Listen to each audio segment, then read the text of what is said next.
Hey everybody, we're back to electromagnetism. I want to just take up a few of the questions. I assigned a bunch yesterday, but a couple of them I'm going to skip. So hopefully I will adjust this in our hub announcement.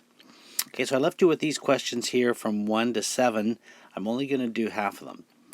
So if I look at question number 1 there, I see a conductor with, again, assuming this is conventional flow, conventional current, if my right hand points in the direction, if my right thumb points in the direction, I can see that my palm is facing up, which means I've got to put my hand under the wire with my fingers wrapping around the wire. So it means the electrons, the magnetic field lines are going to come around the back, around the back, over the front, and then disappear in the back again. Right, they'll come around the front and disappear around the back. They'll come around the front and disappear around the back.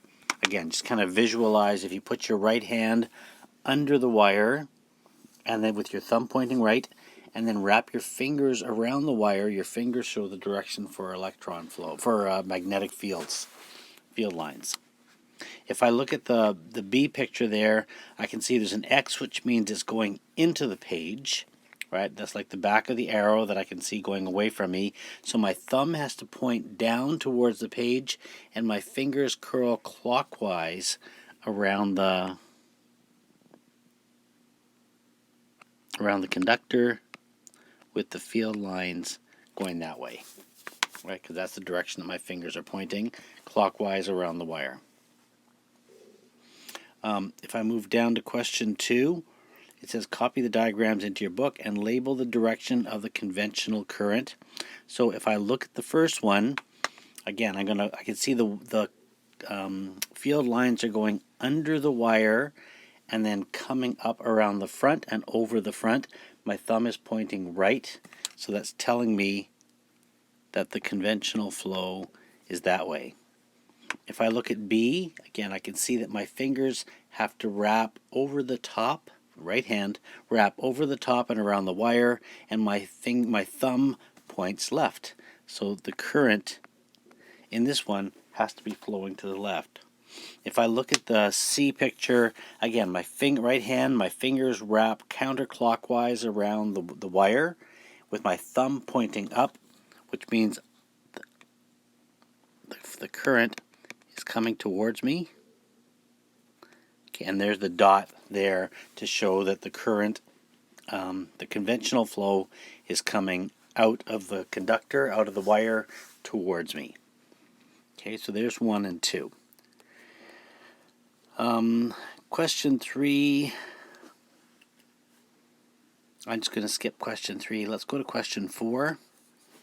Question 4 says, how would this diagram change if we were to switch to the left-hand rule? Well, with the left-hand rule, I've got to assume that the electrons are moving. We're not going to even talk about the left-hand rule, so let's not even talk about question 4. I just don't want to confuse anybody. Okay, question 7. Okay, so question 7 says, if I can imagine a compass sitting on top of the wire here, my thumb for A, my thumb points to the left. The compass is on top, which means that the field lines, magnetic field lines on the top, are going up and then around the back. So on this compass here,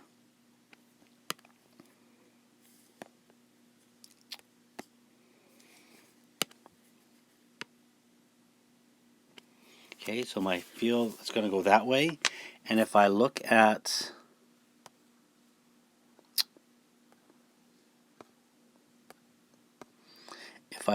B, B is underneath. Again, the current is going to the left, so my right hand is sitting on top of the wire with my fingers wrapping around.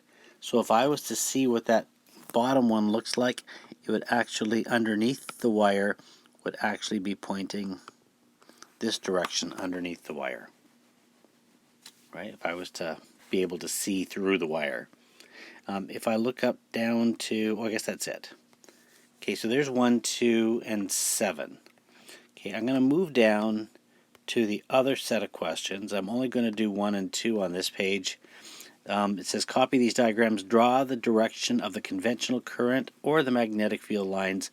Also indicate the location of the north and south poles where appropriate. So if I look at A, if I look at the wire on the left here, I can see that the field lines are going this way, so I'm going to use my right hand to wrap around the wire with my thumb pointing up. So I'm going to have a dot here to show that the electrons are coming up. If I look at the other wire on the other side, I have to show with my fingers that the field lines are going, magnetic field lines are going clockwise on this side. They're going counterclockwise on this side. So clockwise, my thumb is going to point down with my fingers pointing clockwise, and I can see that the conventional current here, oops, there's an X, hard to draw an X on here. There's my X showing that the current is going away from me through that particular conductor. If I look at C, so what I'm going to do with C is I'm going to turn my iPad so that my hand is pointing from here, with my fingers pointing that way above the coil. So as my fingers point in the direction from positive to negative, right? The positives are going across the front of the coil and disappearing around the back. My thumb is pointing to the left, telling me that this side is north, this side is south. So I've created a magnet that's got a north pole on the top and a south pole on the bottom. If I look at this one here, for the conductor on the left, I'm going to use my thumb. I'm going to wrap my hand around the conductor with the thumb pointing up because that current is coming towards me. My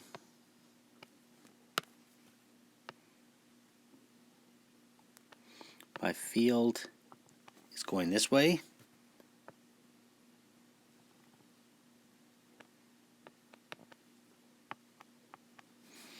And for the other one, it's the opposite. My thumb points down, so my fingers point around, oops, this way. I'm not doing a very good job of this.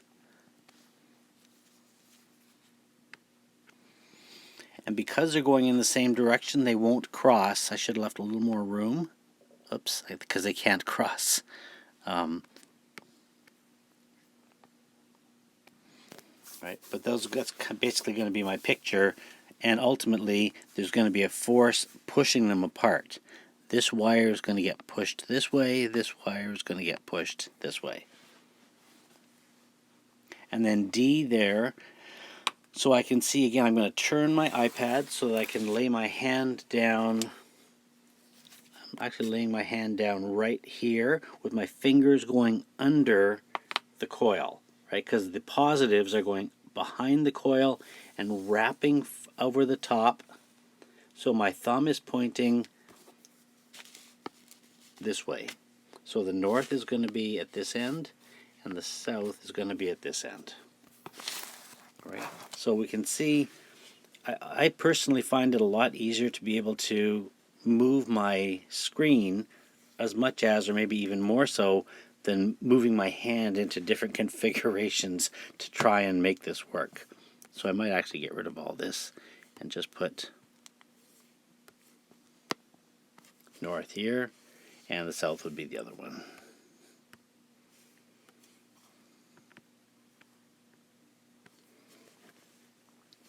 Okay, so that's question 1. Question 2 says copy the diagram into your notebook and label the compasses. So if I look at this one first, I can see that the conventional current is leaving positive and disappearing under the coil, only to be able to pop back up on the top of the coil, come down the front and disappear on the back. So I'm going to take my right hand and I'm going to slide it under the coil with my fingers wrapping around the top. My thumb is pointing to the right. Right, so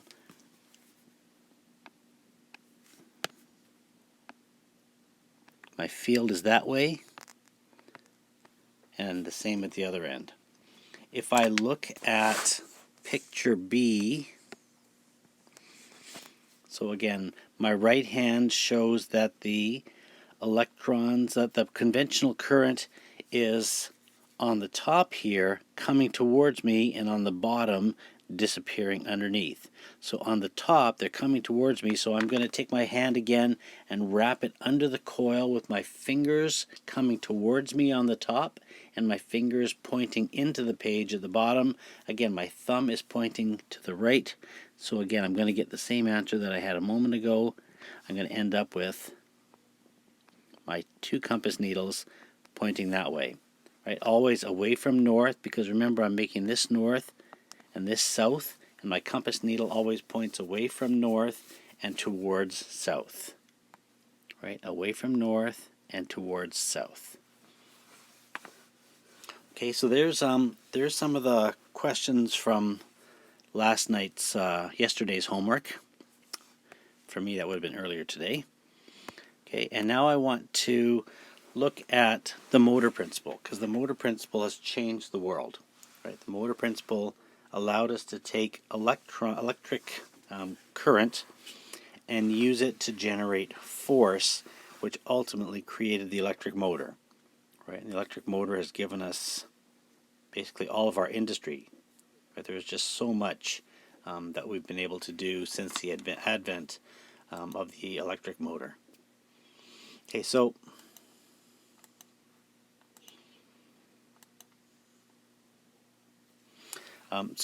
if I look, so Michael Faraday was our chemist here, again, changed the world. He wondered if a magnetic field around a conductor could interact with a magnet on its own. Right, so could I use an electric field around a conductor? Right, so I'm generating magnetism here. Can that magnetism be used to push a magnet? So what he did was he placed a wire inside a magnetic field and then turned the current on and watched the wire move. Right? And we've got our third of 3 right-hand rules here. Okay, this third right-hand rule is the most complex of the bunch. Okay, and it basically says, I'm just going to turn my iPad so I can get my hand to look just like what I see there. So my thumb points in the direction of the my thumb points in the direction of the current flowing through the wire. My fingers point in the direction of the magnetic field, which is always, again, remember, away from north towards south. And my palm is pushing that wire up out of the page towards me. Right. So that's the direction of the applied force on the conductor, on the wire, is the direction that my palm is facing, because it's going to push that wire in the direction based upon the direction of conventional current flow and the direction of the magnetic field. Okay, so let's look at the example here. So if I look at this example, I'm seeing that, so I'm going to turn my iPad so that I'm down here. I'm going to take my right hand and I'm going to point it so that my fingers are pointing away from me from north to south. Okay, so my right hand fingers are pointing from north to south. My right thumb is going to point away from me, because remember, this shows that the current is moving away from me. I'm seeing the back of the arrow. Okay, so my thumb is pointing into the page, and what that means is my palm is now facing in the direction of that purple arrow. And what that means is when I turn the electricity on in this wire, it's going to get launched this way. It's going to get pushed this way because of what's called the motor principle.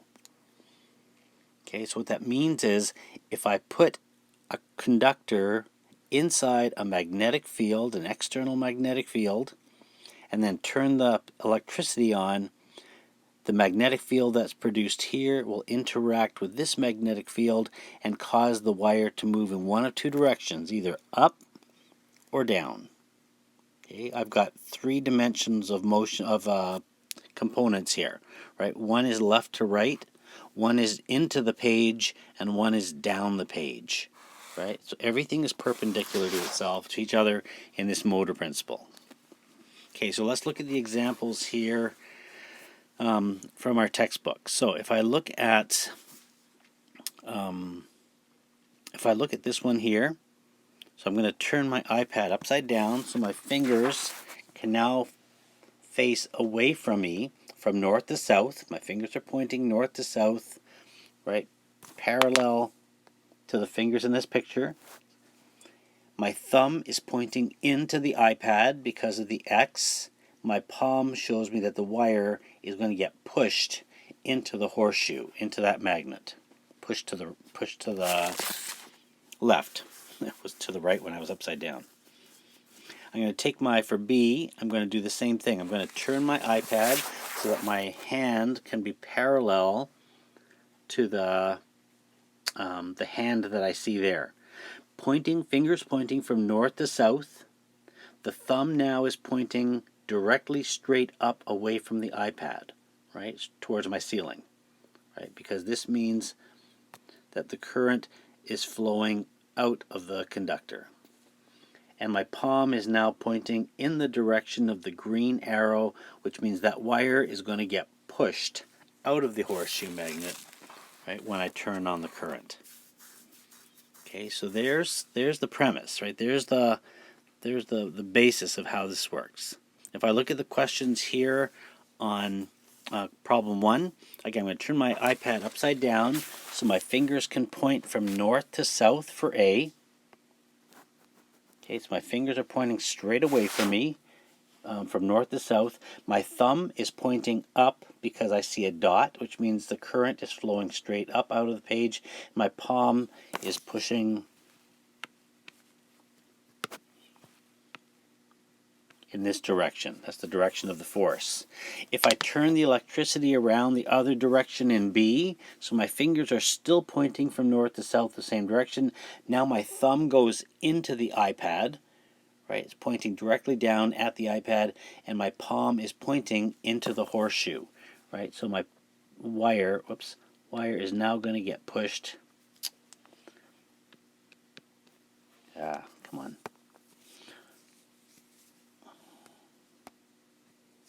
Wire is going to get pushed. Come on, you. This way.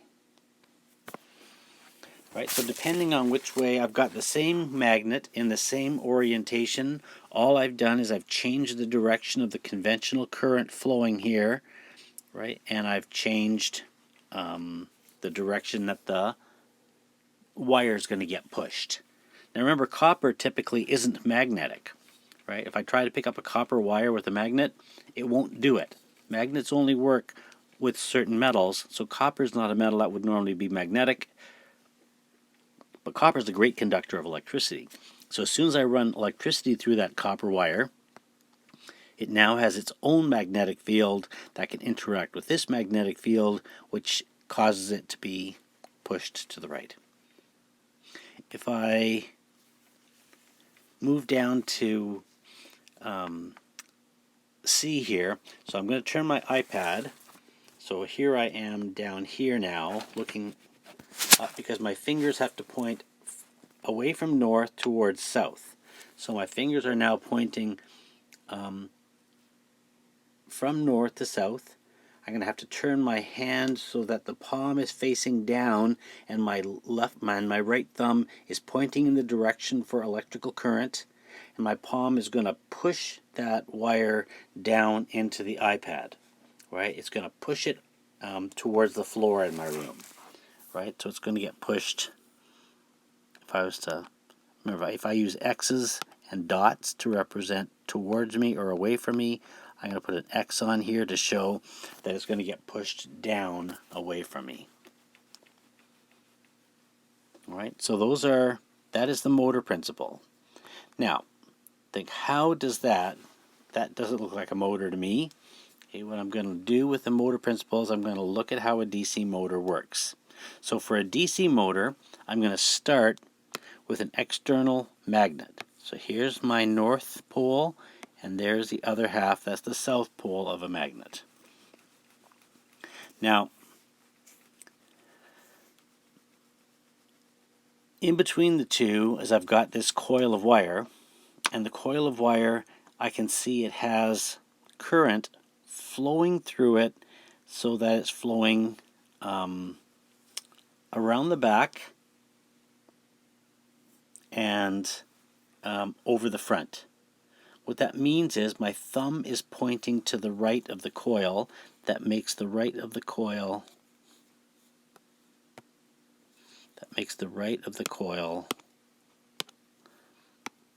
north. This north doesn't like this north. It's going to get pushed, so it's going to get pushed into the space here. This side over here is south. If this is north, this is south. This south doesn't like this south, so it's going to get pushed this way. This entire apparatus is on a pin in the middle, so it can rotate. Right? It can rotate in that space. Now, notice once this whole thing rotates around, this, which is attached to these guys, rotates so that this electrode, instead of touching this side, now touches that side. When it touches that side, what it does is it reverses the direction for electrons.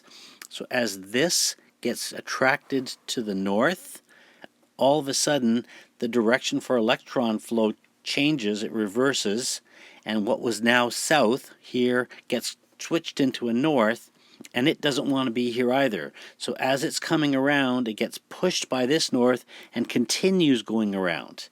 This north, as it was coming around, as this south became a north, this north became a south when it's down here. Doesn't like the south, and it gets pushed around again. And this thing just continues because every time this is called a split ring commutator, every time the split ring commutator goes past the break in the middle, it causes the opposite side to come in contact with the wire on the coil, causing the polarity of the direction for electron flow, of conventional flow, to reverse. And what that means is it can go forever. So if you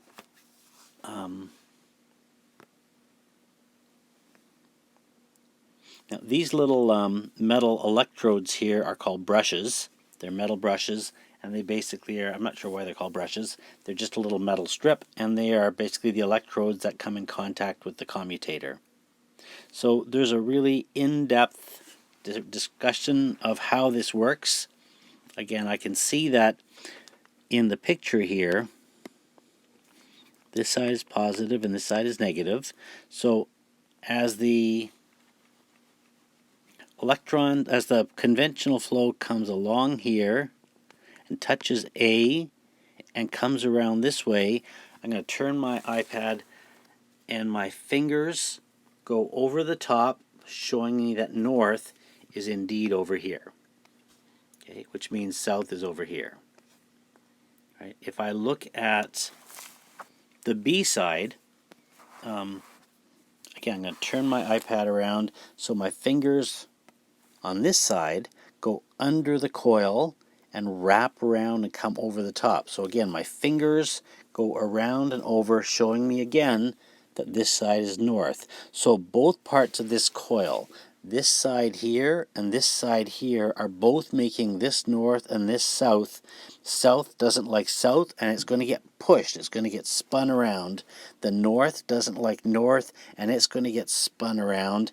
And as it does, right, the split ring commutator here, once it comes around, this side here will now come in contact here and reverse the direction for conventional flow, so that what was now north and is now here becomes south again, and it doesn't like the south, and it continues to get pushed around, and it just keeps flipping back and forth, back and forth, back and forth, right? And the DC direct current, you think, well, that's not really direct current, it's alternating current. Well, no, the source is DC, right? Electrons and conventional current only flow in one direction, right? So that's how a DC motor works. Again, in your textbook, they spend quite a bit of time walking you through all of the steps of what happens here, but all you really need to know is that the key to this whole thing is in that commutator. It's in that split ring commutator that reverses the direction of the current, right, in the wire, and then it reverses the magnetic field around the coil. Every half of a rotation, it flips to the other orientation. And what happens is you end up with continuous rotation. If we were in school, I've got one of these, and I would have basically plugged it into a DC source, and we would have, with the split ring commutator, it would have run and run and run. Now, these ultimately aren't great motors, right? They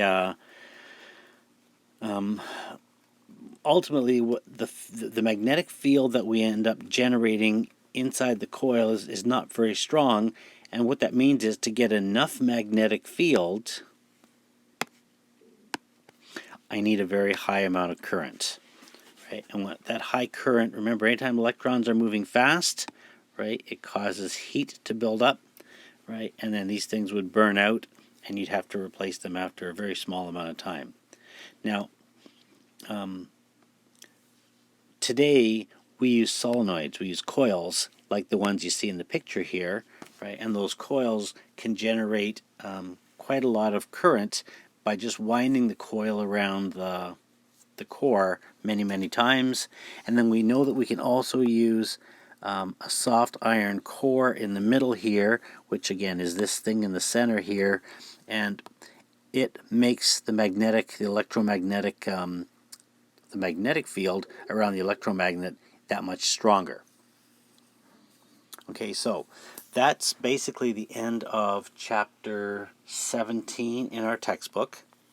And I'm going to leave you with the questions that are in our textbook on page 599 through 602.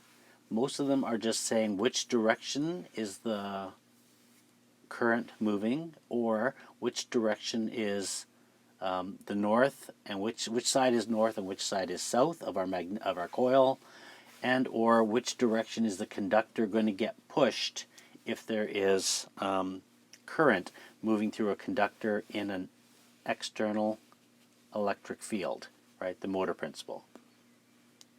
And that's really all there is to understanding something, like I said, that ultimately has changed the world. This is what you find in a Tesla, right? A little electric motor, not a little electric motor, a very powerful electric motor. And what we're using is very strong magnets. Very strong magnets, which are probably electromagnets. That's how we get the strength of those magnets in the first place. Again, I don't know anything about Elon Musk's car or his technology, but I'm sure this is probably an electromagnet on both sides. And then I've got my electromagnet here in the core also. And between the two, I can generate a huge push, right? Enough that I can use to run an electric vehicle. Right, so very simple, right? Very simple. I've just got a very small source, electrical source here, and in using that small electrical source, I can generate enough magnetic strength to cause this thing to spin and turn, which again is motion. Now, you might need a transmission, you might need other components to this, but that's the essence of how this all works. So I think personally, I think this is really cool stuff. Again, I wish we were in school to be able to do this. We would set this up and have a look at how this really works, but we're not in that situation. So go back and look at those questions in our textbook and work through them. When I come back on Monday, I will have our last note, which I might actually even get done before Monday. I might post it as soon as I've got it done, so that you can start working on the very, very last topic, which is electromagnetic induction. And we're going to look at how we make electricity, and we're going to look at the battle between